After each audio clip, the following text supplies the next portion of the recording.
Assalamualaikum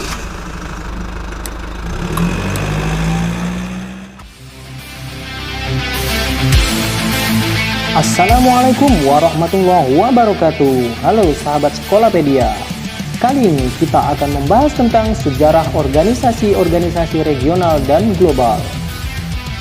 Berbagai organisasi internasional, baik yang menangani masalah politik maupun ekonomi, bermunculan sebagai bagian dari upaya negara-negara di dunia memenuhi kepentingan nasionalnya.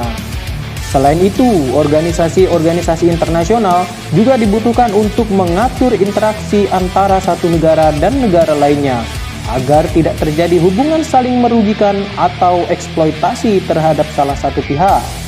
Lalu, bagaimana organisasi-organisasi internasional tersebut dapat terbentuk?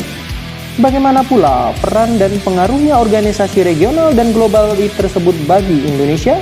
Mari kita lihat organisasi yang pertama, yaitu NATO.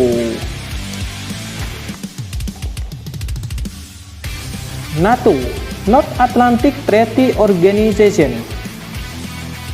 Amerika Serikat, Inggris, dan Prancis merupakan tiga negara penting dalam blok barat.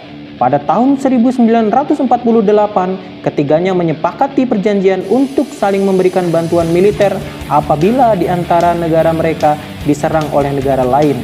Perjanjian 1948 ini ditandatangani di Brussels oleh 5 negara: Amerika, Inggris, Prancis, Belgia, dan Denmark.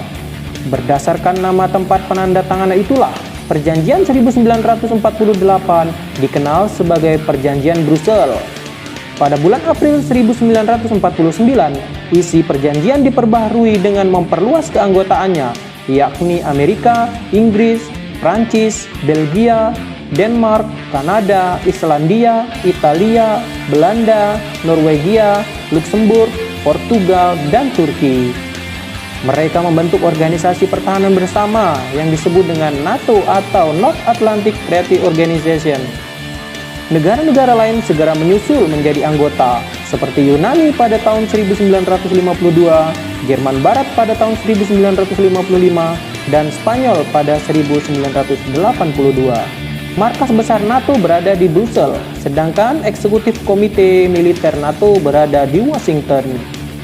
NATO mempunyai 3 komando, yakni Komando Eropa, Komando Atlantik, dan Komando Laut Utara. Setiap anggota mempunyai kewajiban untuk membiayai pasukan NATO. Dan berikut ini adalah negara-negara anggota NATO.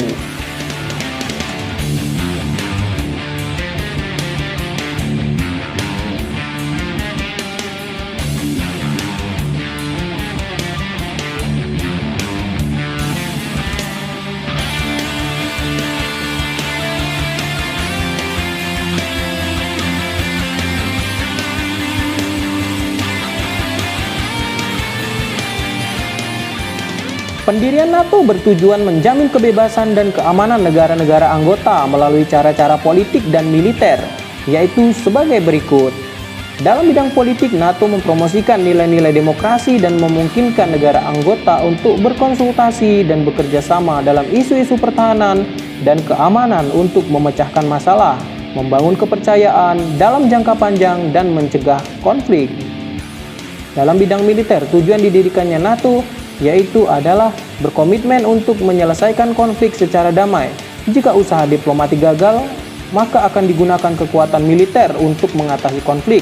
Hal ini dilakukan di bawah klausul pertahanan kolektif perjanjian pendirian NATO, yaitu pasal 5 dari perjanjian Washington berdasarkan mandat PBB, atau bekerja sama dengan negara-negara lain dan organisasi internasional. NATO terlibat dalam penyelesaian beberapa konflik, antara lain sebagai berikut. Segera setelah Uni Soviet menginvasi Afghanistan, Presiden Amerika Serikat Jimmy Carter memulai pembangunan militer secara besar-besaran. Upaya ini semakin diintensifkan oleh pemerintahan Reagan, meningkatkan pengeluaran militer dari 5,3% dari total GNP pada 1981 menjadi 6,5% pada 1986. Dari segi militer, peningkatan ketegangan terlihat dari dipasangnya rudal balistik RSD tank pionir milik Soviet yang mengarah ke Eropa Barat. Setelah itu, NATO memutuskan untuk memasang rudal jelajah dan MGM 31 Pershing di Eropa, terutama di Jerman Barat. Rudal-rudal ini ditempatkan dengan jarak mencolok, hanya berjarak tempuh 10 menit ke Moskow. Pada 8 Agustus 1990, pemerintah Irak secara resmi menganeksasi Kuwait. Pesawat-pesawat tempur pertama Angkatan Udara Amerika Serikat tiba di Arab Saudi sebagai bagian dari penambahan kekuatan militer. Nama sandi operasinya adalah Operation Desert Shield. Di darat, terdapat pasukan gabungan dari NATO yang siap siaga menghadapi serangan Irak terhadap Arab Saudi. Kosovo yang mayoritas beretnis Albania terus mengalami pergolakan sepanjang 1997 dan 1998. Serbia ingin memasukkan wilayah ini sebagai bagian dari Federasi Yugoslavia. Namun, warga Kosovo menentang kekuasaan Serbia dan melancarkan pembangkangan sipil tanpa kekerasan. Dalam perkembangannya, warga etnis Albania melancarkan perang gerilya terhadap Serbia. Hal ini meningkatkan represi dan pembantaian massal etnis ini oleh tentara Serbia. Hal tersebut mendorong NATO melancarkan pengoboman besar-besaran terhadap sasaran-sasaran militer Serbia.